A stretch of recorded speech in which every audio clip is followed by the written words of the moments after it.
Hello YouTube, it's the Utopian Buddha. I'm chilling here with Little Moon, aka Joseph. Hola. Alright, namaste. Alright, so we're gonna have a little conversation. We haven't really planned this conversation, but I'm gonna ask Joseph what I ask everyone on this channel, and then we'll go from there. What is God to you, Joseph? Ooh, We're gonna start off good big. question. Hmm. The first thing that came to mind was everything. Okay. Um, the next thing that came to mind was love Nice. and grace. Mm. The last thing that comes to mind is one. Okay, everything, The love, one. grace, and one. That's pretty good. I mean, that covers most of it, I think, if not all of it. All right, so obviously me and Little Moon here have had our discussions, and we've both been interested in and engaged in psychedelics. I know for me, it was initially just for experimentation, but it quickly turned into something deeper and more serious. So just tell me about, well, the two questions I want to ask is how your journey has evolved with psychedelic use, and also how that has informed your spirituality or your perspective or your experience of life in the universe. Those are two really big questions, but take your time. Yeah, can you repeat the first question? The first question was, how has your psychedelic, your relationship to psychedelics changed as you have gone through life? Yeah, so it definitely started out like very recreational and like for fun. Um, and then it morphed into more of what can I do with this? Mm. And then it morphed into I can heal. Um, and then now it's morphed into somewhat of like grace and understanding practice. I love that. It's definitely like a ritualistic thing for me.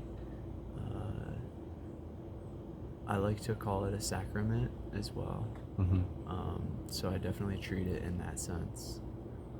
Yeah. That was a really good. That was more detailed. He's thought about this more than I have, obviously. Yeah, that was more detailed than I expected. All right, so okay, so just looking at it that way, so I want to ask. I think the question's going to change now.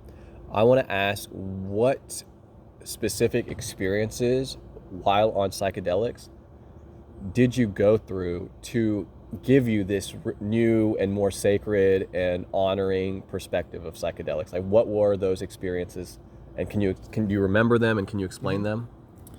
Yeah, so the biggest one that comes to mind is I was depressed for a really long time. Yeah. And like had a lot of suicidal ideation. Okay. And the suicidal thoughts is how I came up with the term depressed. Right. So I was really into killing myself. Yeah. And That sucks. all the music I listened to, kind of the way I ran my life was in the sense of, well, I'll just die in like 2 years, so it won't really matter.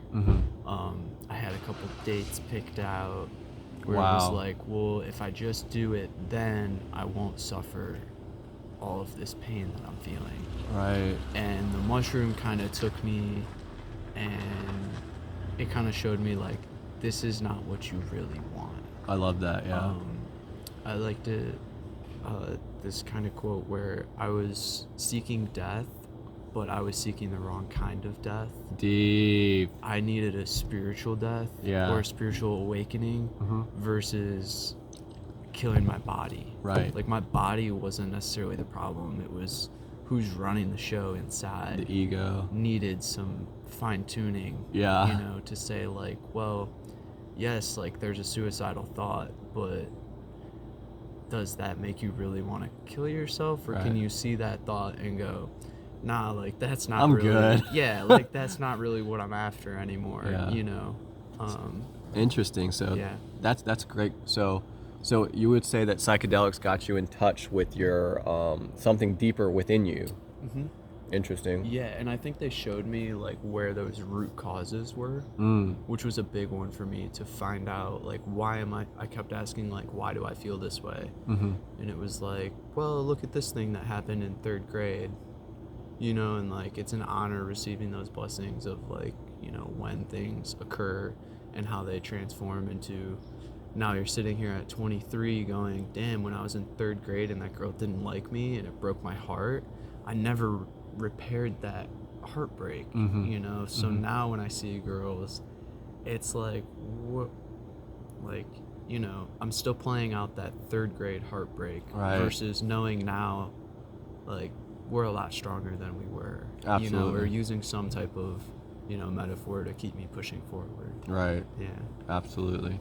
So was there, okay, so now we'll switch back to that original second question I was going to ask. So what specific psychedelic experiences got you in touch with the divine in you, or got you in touch with the sacred spaces? Tell me what you experienced, what you saw inside of you, and yeah. Yeah, so the first one I had, I went to a Catholic high school. Yeah. And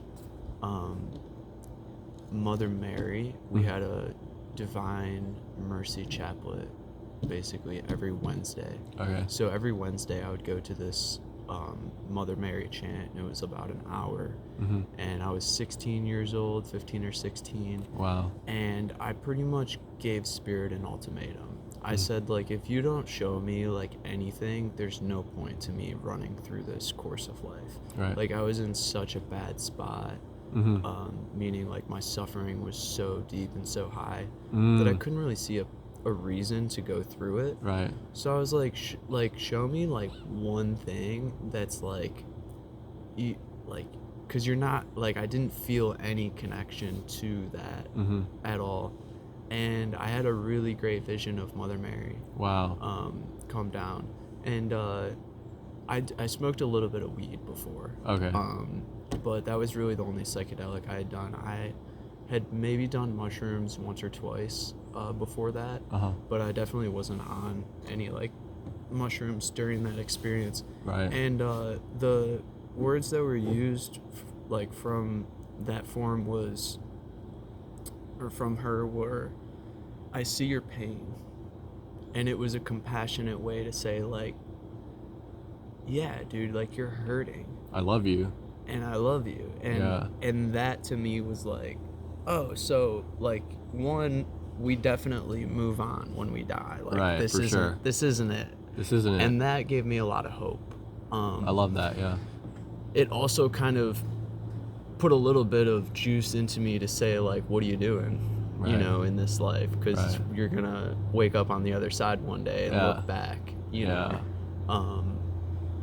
And at this point, I'm like, I'm not looking back. I'm just gonna keep moving forward because the past is past. But our karma comes back to us, I believe. Yeah, it does. And so yeah, it was a really good blessing.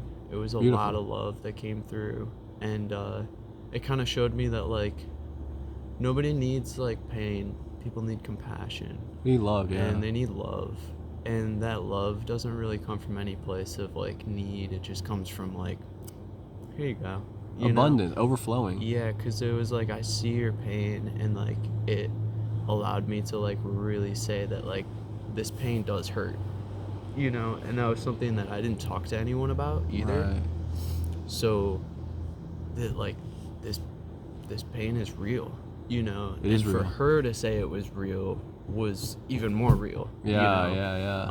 Coming from, like, someone who I revered and worshipped. Right. And I cried my little eyes out, and I had a snotty nose. Beautiful. It was a great experience, and it kept me alive for the next 2 or 3 years before I kind of needed to revamp into that deeper spirit and connect with it again. Wow, that was beautiful. Dude, I honestly want to end with that. That was absolutely beautiful. So, last question, and let's do it really quickly. Are you happy nowadays? Yeah, I could say I'm moving towards happiness. Beautiful. Like, there's still sadness in my life. There's still things that I wish I could change, but I can't. Right. And the things that, aren't ready to change, but I can see that I'm moving into that grace. Moving to the light. Yeah. I love it. Good job. All right. Good job, me. Good job, you. That was beautiful. See you guys later.